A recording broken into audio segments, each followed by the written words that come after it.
Halo semuanya, selamat datang di section monologi. Perkenalkan, saya Romi Muharram, seorang internship web developer di Melon Branding Agency.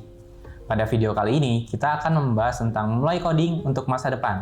Mulai dari manfaat yang akan kita dapatkan, langkah-langkah yang harus kita lakukan, hingga tips-tips yang mungkin akan berguna untuk kalian semua. Sebelum kita mulai, jangan lupa like, comment, and subscribe. Dalam era digital ini, kemampuan untuk beradaptasi dan mempelajari keterampilan baru adalah kunci kesuksesan. Mempelajari hal baru, khususnya dalam bidang IT, yaitu coding, dapat membantu kamu menjadi lebih kuat dan siap menghadapi tantangan yang akan kamu hadapi di masa depan. Lalu, apa aja sih yang akan kita dapatkan ketika kita belajar dari coding ini? Pertama, meningkatkan kemampuan problem solving. Belajar coding melibatkan banyak logika dan pemecahan masalah. Saat kamu menulis kode, kamu dihadapkan pada berbagai masalah yang memerlukan solusi kreatif. Contohnya, ketika mengembangkan aplikasi, kamu mungkin perlu mengatasi masalah kompatibilitas pada perangkat atau menemukan cara mengoptimalkan performa. Kemampuan ini sangat berguna tidak hanya dalam bidang IT, tapi kamu juga akan terampil dalam menyelesaikan masalah yang lain dengan efisien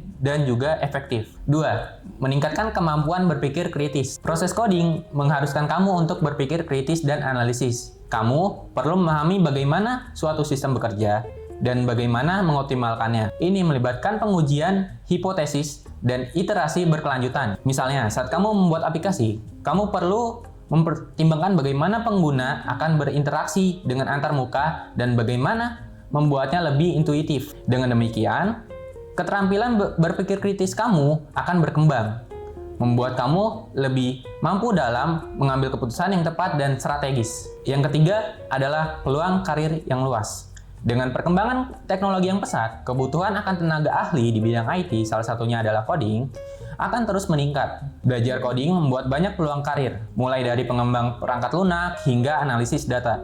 Misalnya, banyak perusahaan teknologi besar mencari programmer yang bisa membuat aplikasi yang efisien dan inovatif. Memiliki keterampilan ini juga memungkinkan kamu untuk bekerja secara remote, memberikan fleksibilitas yang tinggi dan memilih karir dalam tempat bekerja. 4. Meningkatkan potensi penghasilan.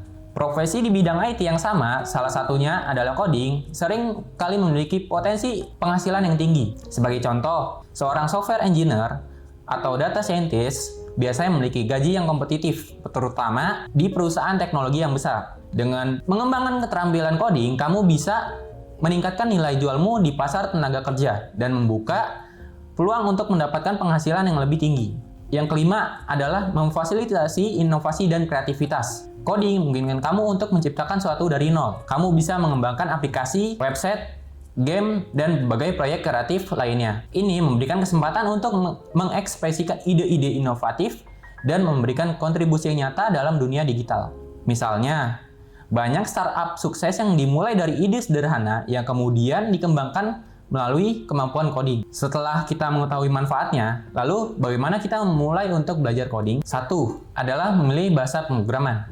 Langkah pertama dalam belajar coding adalah memilih bahasa pemrograman yang sesuai. Beberapa bahasa yang populer diantara adalah Python, JavaScript, dan Java. Python sering direkomendasikan untuk pemula karena sintaksnya yang sederhana dan mudah dipahami. Jika tujuan kamu adalah pengembangan web, JavaScript adalah pilihan yang baik karena banyak digunakan untuk front-end development. Pilihlah bahasa yang sesuai dengan tujuan kamu dan mulailah belajar dasar-dasarnya. Untuk kalian yang belum tahu tentang apa itu Python, JavaScript, dan Java, saya akan menjelaskan secara satu persatu. Python adalah bahasa populer yang mudah dipahami dan fleksibel. Bahasa ini sering digunakan dalam pengembangan web, analisis data, kecerdasan buatan, dan lain sebagainya. Jika kamu baru mulai belajar coding, Python adalah pilihan yang baik karena banyak sumber daya belajar yang tersedia dan komunitas yang besar. Yang kedua adalah JavaScript. JavaScript adalah bahasa pemrograman yang digunakan untuk membuat konten web yang interaktif. Ini adalah bahasa penting bagi mereka yang tertarik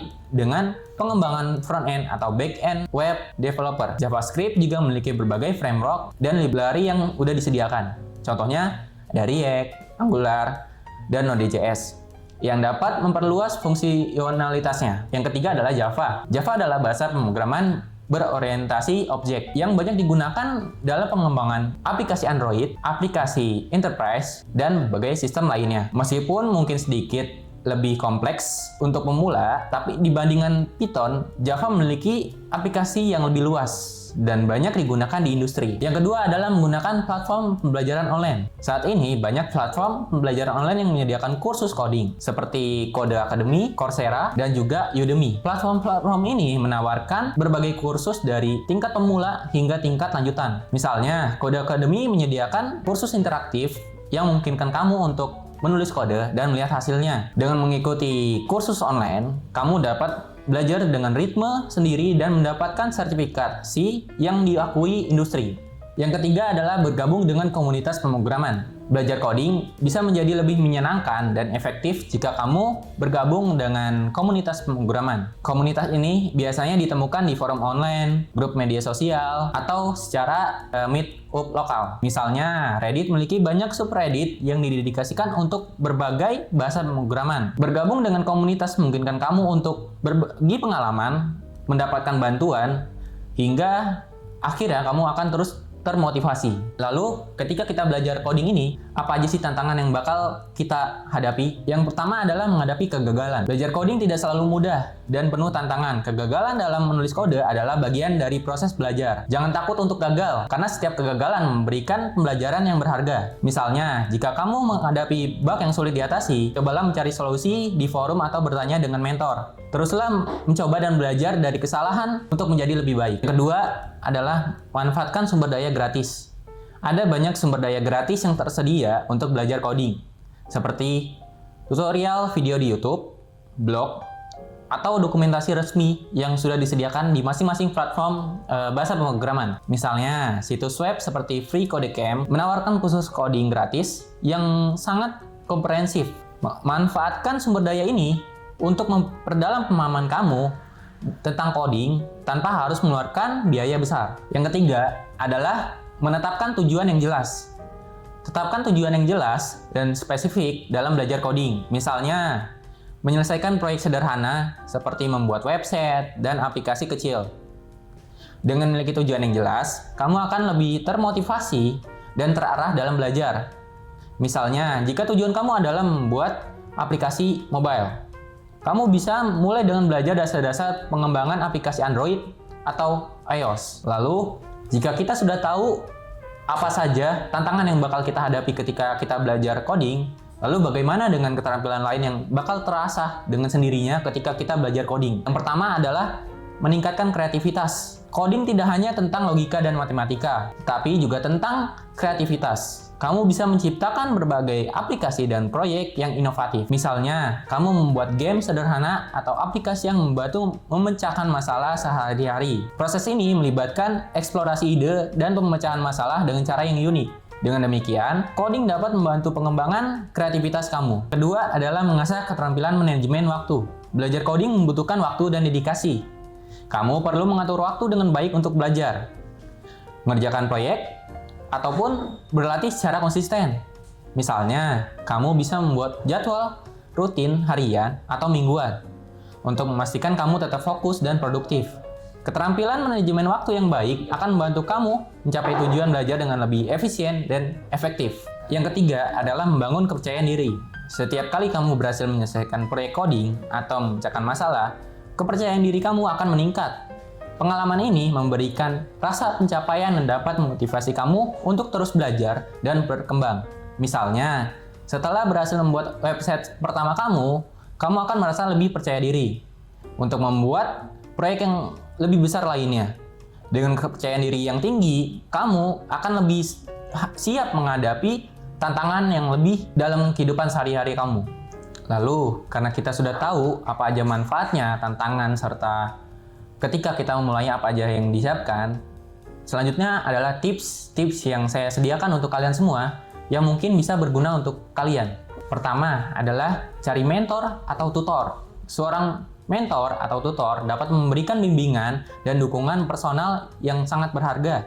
Misalnya, mereka bisa membantu kamu memahami konsep yang sulit dan memberikan saran praktis. Yang kedua adalah membuat proyek pribadi. Cobalah membuat proyek pribadi yang menarik bagi kamu untuk mempraktikkan apa yang telah kamu pelajari. Misalnya, buat aplikasi to-do list atau website portofolio kamu. Yang ketiga adalah ikuti hackathon. Ikut serta dalam hackathon untuk mengasah keterampilan kamu dan mendapatkan pengalaman berharga. Hackathon adalah kompetisi coding interaktif atau intensif yang biasanya berlangsung selama beberapa hari. Yang keempat adalah belajar dari kesalahan orang lain. Baca studi kasus atau kesalahan umum yang dilakukan oleh orang lain, di mana jika kamu mempelajari hal tersebut, maka kamu akan bisa memecahkan masalah yang sering terjadi di programmer yang ada. Banyak sekali blog atau artikel yang membahas kesalahan umum dalam coding dan cara mengatasinya. Dengan mengikuti langkah-langkah ini, kamu akan siap untuk memulai perjalanan belajar IT, yaitu coding, dengan lebih percaya diri dan siap menghadapi tantangan. Tidak ada waktu yang lebih baik untuk memulai belajar IT dan coding selain sekarang. Dengan mempelajari keterampilan ini, kamu tidak hanya meningkatkan kemampuan teknis, tapi juga mengembangkan diri secara keseluruhan. Jadilah anak kuat dengan terus belajar hal baru dan selalu siap menghadapi masa depan yang penuh peluang. Terima kasih sudah menonton video ini sampai selesai. Semoga informasi yang saya berikan tentang manfaat belajar coding serta cara untuk memulainya bisa memberikan inspirasi dan motivasi untuk kalian semuanya. Ingat, belajar coding memang penuh tantangan, tetapi dengan ketekunan dan dedikasi, kamu pasti bisa menguasainya. Jangan lupa untuk share video ini ke teman-teman kalian semuanya yang juga ingin belajar coding. Jika ada pertanyaan atau topik lain yang ingin dibahas, tinggalkan komentar di bawah. Sampai jumpa di video berikutnya. Tetap semangat, belajar, dan terus eksplorasi dunia teknologi. Sampai jumpa semuanya.